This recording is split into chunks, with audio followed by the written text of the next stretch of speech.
I thought it might be fun to do a guided tour of the chakras.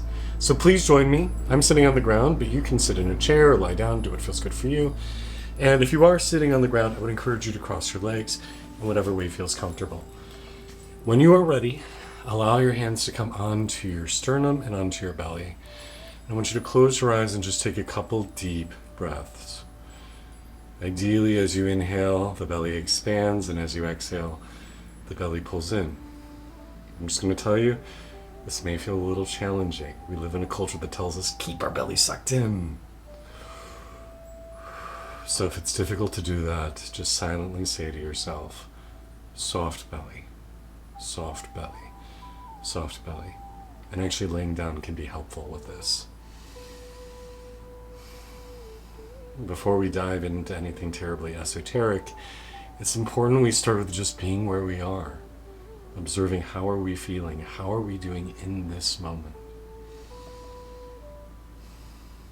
Feel yourself soften.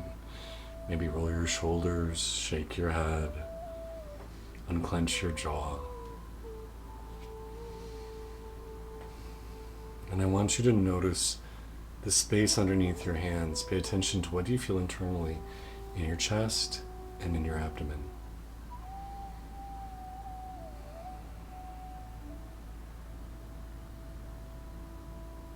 Notice even if this is uncomfortable, if turning your focus within in this manner feels uncomfortable.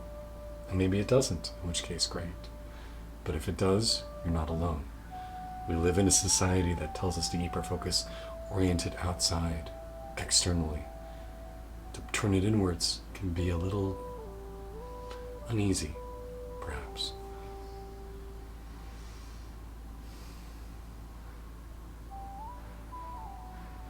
And notice how just by this simple act of self-connection with our hands and internal gazing, we may experience something different than normal. Something other than our typical state of being.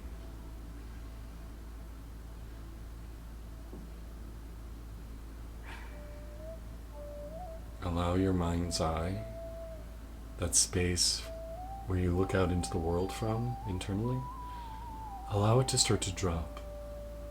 Allow your mind's eye to begin to sink out of your forehead, through your face, down into your throat. Physically swallowing can help the throat to relax. And allow it to continue to drop further down into the chest, through the diaphragm, through the belly, into the hips, and we're going to go all the way down into the pelvic floor. Down into the area called the perineum.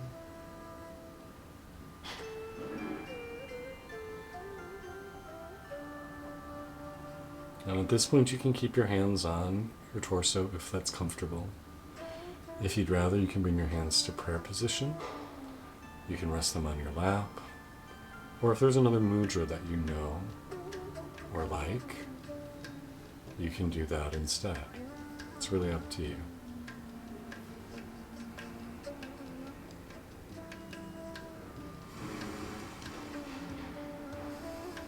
So with your mind's eye all the way down at the bottom of your hips, the pelvic basin, I want you to pay attention to the bottommost point. Now this root chakra, it's called. Depending on who you ask, it might be in a different place. This isn't necessarily something where everybody has the same experience. Some people experience it down at the very bottom of the pelvic basin in the perineum. Some experience it at the tip of their tailbone. Different traditions say different things. Depending on who you ask, there could be 6 major chakras, or 7, or 8, maybe even 9. It depends on the tradition. This is experiential. Find what feels right for you.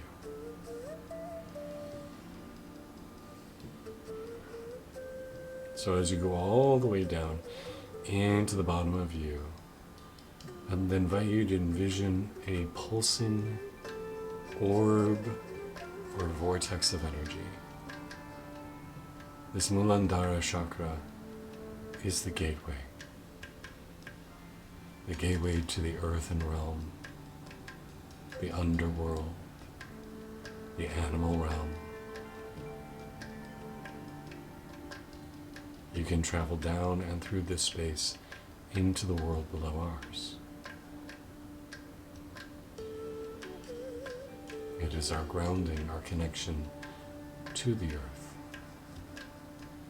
with the land beneath us, with the waters deep beneath us, with the empty space, the hollows within the earth. When new life is forming in the womb, the Muladhara chakra, the root chakra, is the first energy center to come into being. And when it's time to leave this physical realm, it will be the last energy center that shuts down. It is your connection to life. People who have experienced very, very early life trauma may have issues here, or people who have really had a difficult time with just surviving. But this world has felt like a place that wanted to annihilate their sense of safety or well-being, their ability to thrive and survive. So if those are things you have faced, things like famine, things like annihilation of your people, this may be an area that feels uncomfortable. You don't have to have gone through something that traumatic for there to be feelings of blockage or crystallization here. So whatever you're feeling, breathe into this space and feel it open and unfurl. And feel it also start to move down and out. Down and out. Now, depending on who you ask, you'll hear people talk about colors associated with chakras. In the West, we tend to think of it as a rainbow spectrum: red, orange, yellow, green, blue, indigo, violet. But that isn't traditional. That is very 20th century, 21st century Western ideology. Similarly, you'll sometimes hear people associate mantras with the chakras. Lam, Vam, Ram, Yam, Hum, Om, Om. But actually, that too is a very 20th century idea. Those seed syllable mantras are actually mantras for the elements, not for the chakras. So perhaps you've heard other people, or maybe even me in videos from years ago, talk about doing the mantra Lam for the root chakra. And you can. You will be instilling the quality of earth in this lowest chakra, which isn't a bad thing, but it is not the traditional element orientation. For example, earth is typically associated with the heart. So in today's guided chakra tour, I'm not going to be offering colors, and I'm not going to be offering mantras. If you wish to use them, you may. But I think it can be a little more fun for us to explore and just sense on our own without being guided to a specific depiction of what the chakra should be. Same goes for the number of petals of each chakra. It's often been described that each chakra is represented by a certain number of lotus petals. And is also a more modern interpretation. So if you want to visualize 4 petals for the root chakra, the Muladhara, you may. It may make sense, it may be your truth, it may be not. Doesn't matter. It's the wonderful thing about a spiritual adventure is whatever anybody's told you, you go and find it out for yourself. There's no right or wrong way to go about it. And then when you find your truth, hold on to it. At the same time, be open for it to change. So what do you experience here in your root chakra, the Muladhara? and speaking for myself, I feel a sense of power, something very ancestral, connecting me with the land and the people I came from, even if I don't know where those lands are or who those people are.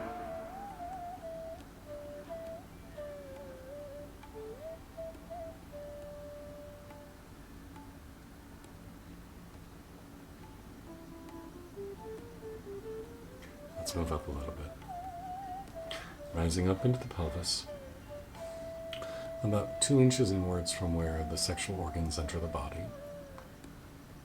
is the second chakra, or the Swadhisthana chakra.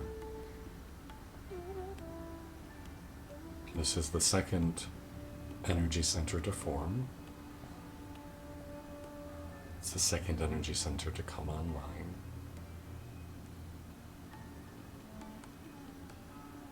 And it is the energetic center for procreative energy, for our ability to create new life. But that also is in regards to ourself. It is also one of the seeds of our own life force, our own vitality. Ojas, or one of the types of energy regarding our life force, is stored in our sexual fluids that reside here. So notice what it feels like to sit in this space. People who have a lot of sexual energy also have a lot of healing energy, because it is so connected with life force. And again, I invite you to feel this area expand, to grow.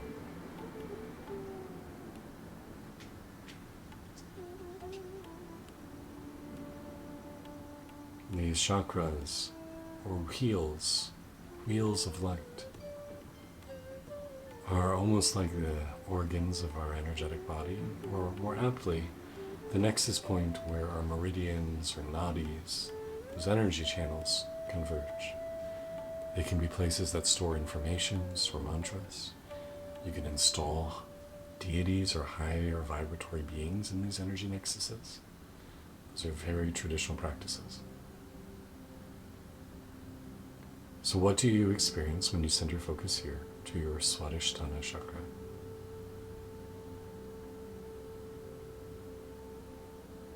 For me, the flavor of this type of energy is something very bubbly. It feels like something very deeply nourishing, stimulating, pleasure-giving, life-giving.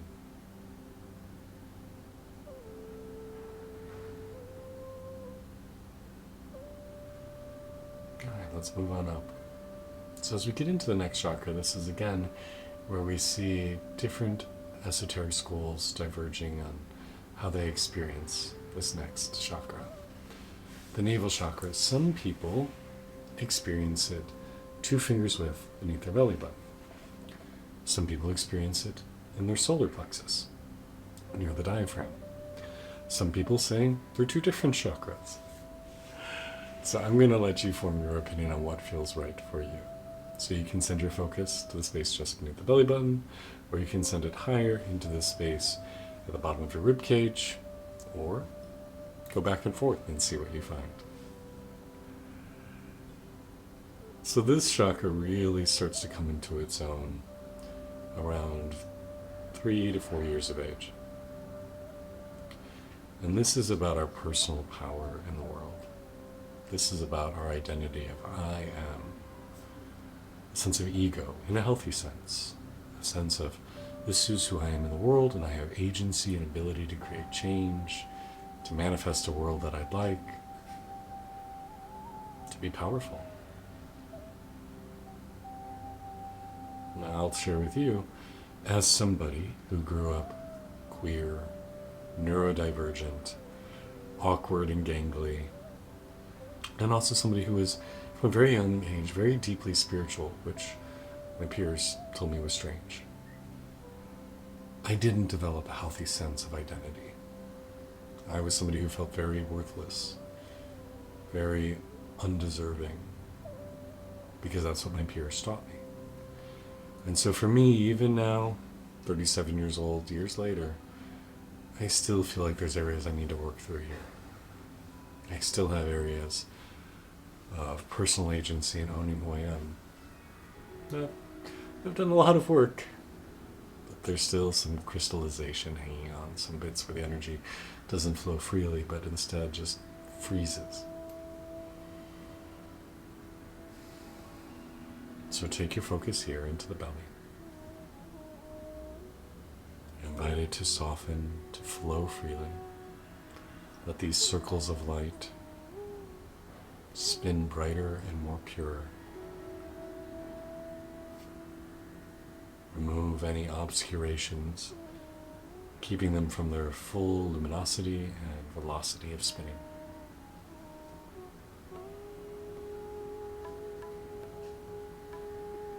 The Maripurna Chakra.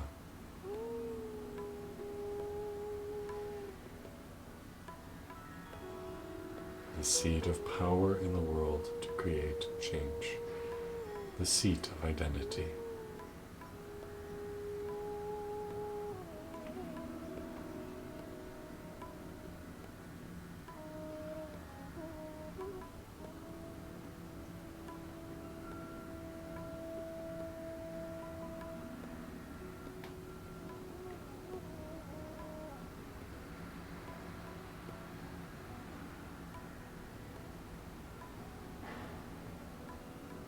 Now, as you breathe into these spaces, I want you to envision that you're almost creating a pyramid shape with your energy body.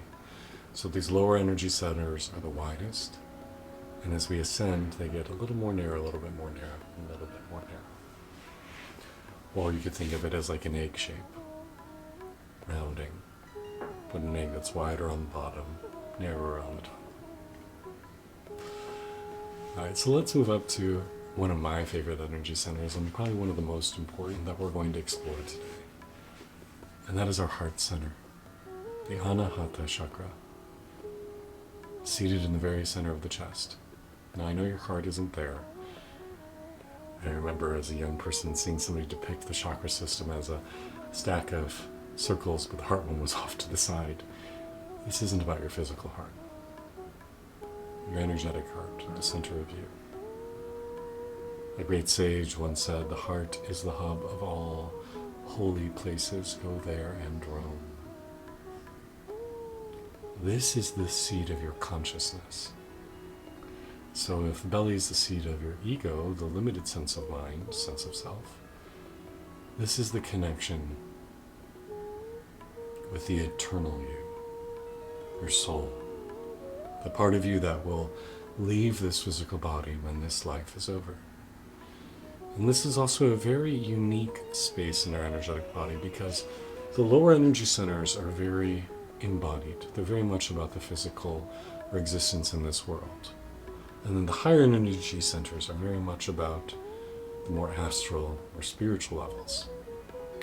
But the heart is the meeting place of both. It is the place where our human side and our spiritual side meet. And honestly, I think that's one of the tremendous gifts about having a human experience, is that we get to be both animal and spiritual. We are the middle in a way that is very unique and very blessed. Because when we occupy this center space, we can access both the high and the low. We get to sample every part of creation. And through that is our ability to understand better and ultimately find transcendence. So as you breathe into the center of your chest, feel this heart space open and glow. Feel your heart shine. This is also the space of compassion and love. When we exist in our hearts, that love energy radiates out of us. That's why when you see a dear friend who you've missed for some time show up in your doorway, your heart just opens and expands. When somebody who's treated you well gives you a big hug, you feel it here.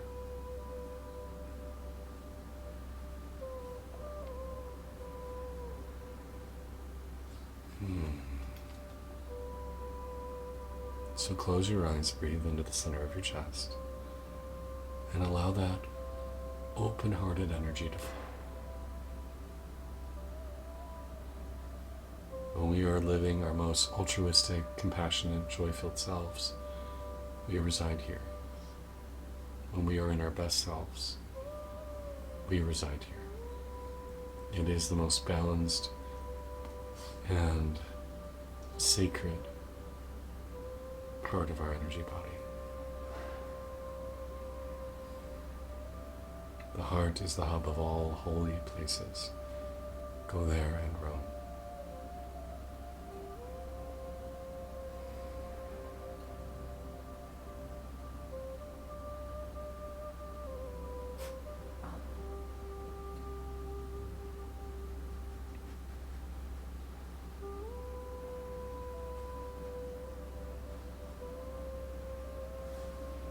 Love is the energy of the universe.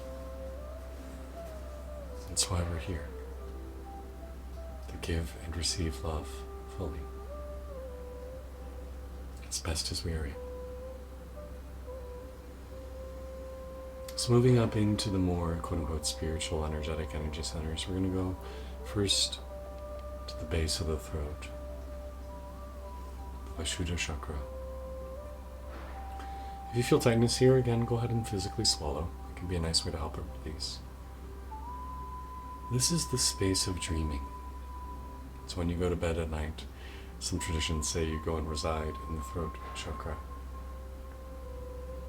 It is a place of intuition. It's a place of knowing and understanding, envisioning. Some of the lower psychic abilities happen here.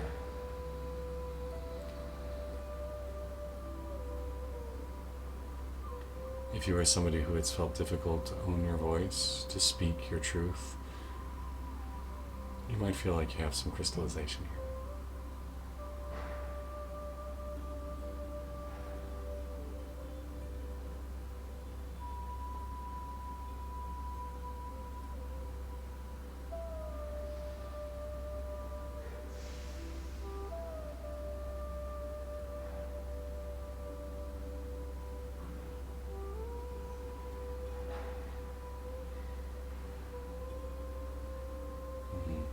This energy center really starts to fully come online around ages 10 or 11.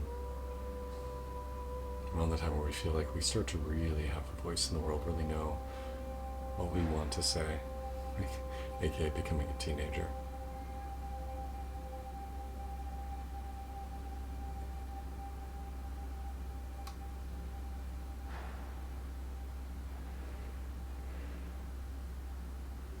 And let's move up to the Anya chakra, the third eye. You'll often see in esoteric paintings or sculptures beings depicted with three eyes. And in truth, I've met people who have developed it so keenly, it's as if they can see with their eyes wide open even when they're closed, because this energetic center is so aware. So bring your mind's eye here to the third eye. If you want help with connecting with it more directly, take your tongue tip and press it to the roof of your mouth. And it creates a little pathway to help it open. Now this is the seat of our higher intuition, more psychic abilities. And it starts to really come into its own around ages 14, 15. Which is around the time where we start to have greater discernment around operations of the world and the way things are.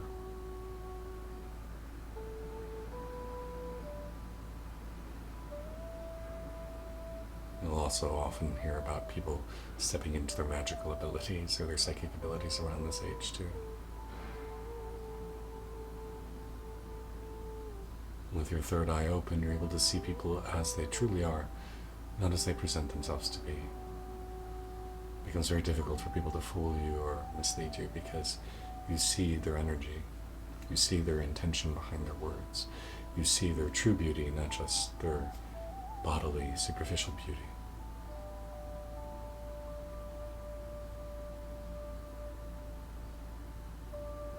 It makes you start to say things like, How could anybody fall for that con man and crook?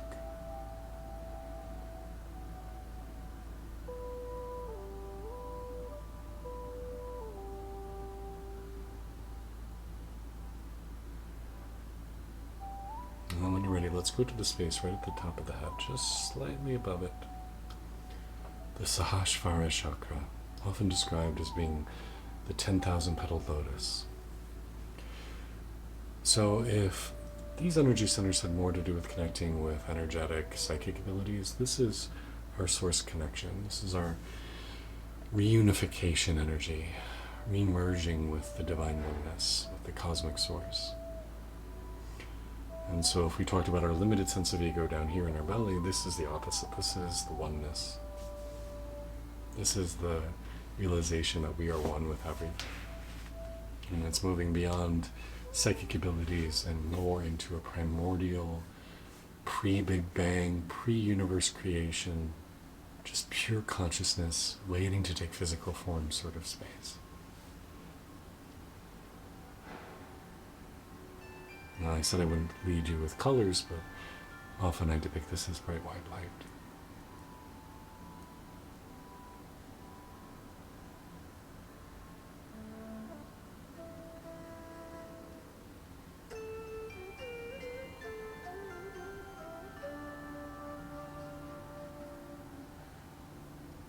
Although certain traditions say that varies between men and women.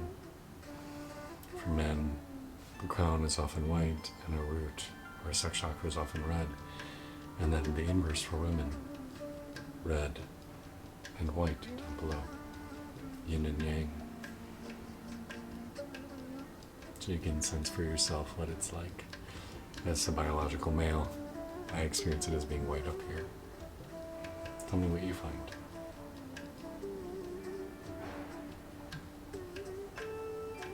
Now, there are certain traditions to talk about further chakras up above in the air. If that's something you want to sense and feel like, yes, I do sense something up there, feel free.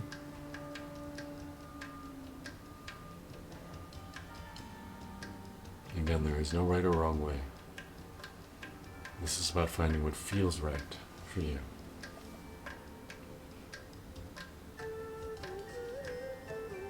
And then just notice with all of these swirling vortexes of light, there is a golden column that runs through them all. There's a golden shaft of light that parallels, that runs near around the spine. Sushumna Nadi. Sushumna Nadi. Central column. It is this central column that connects heaven and earth, spiritual and physical, and allows us to ride the light body from the ground underneath us to the heaven above, and deeply exist in between. You can also think of this energetic chakra system as being like a great tree. Down at the base, you're growing your roots, drawing up nourishment from the earth beneath you. You have the stalk or the trunk of the tree. The branches start to spread and expand as you reach out of the top of your head, drawing nourishment from above and nourishment from below, and then vice versa. Just as trees can send out nourishment through the roots to share with those around us, we can too. We can share chemicals. Trees can share chemicals through their leaves. We can too. Giving and receiving in a state of flow. So allow yourself to sit here and just notice what parts felt easy to connect with, which felt more challenging, which felt familiar, which felt foreign. Maybe you had some strong visions or senses of colors or shapes or patterns or geometric designs. That's great. Maybe you met the deity of each chakra, the astral being, the parts of you that live in an animated sentient force that live within each chakra, because different traditions explore that idea. Again, what is your experience?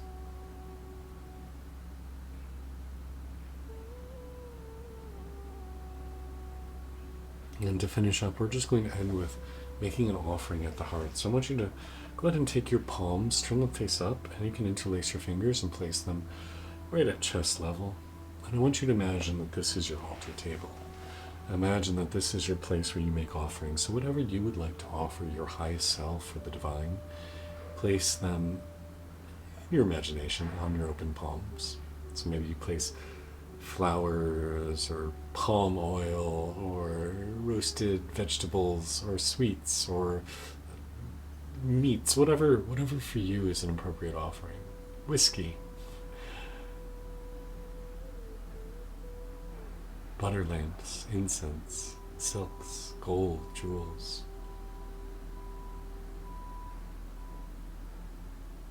And then offer it up. Thank yourself. Thank this day. Thank this time for the opportunity to do some deep spiritual work and connect. I hope this is useful for you. My name is Kaylin. I'm a spiritual guide and coach. If I can ever assist you on your spiritual journey, don't hesitate to ask. But thank you so much for your love and compassion today. Blessings to you. Namaste.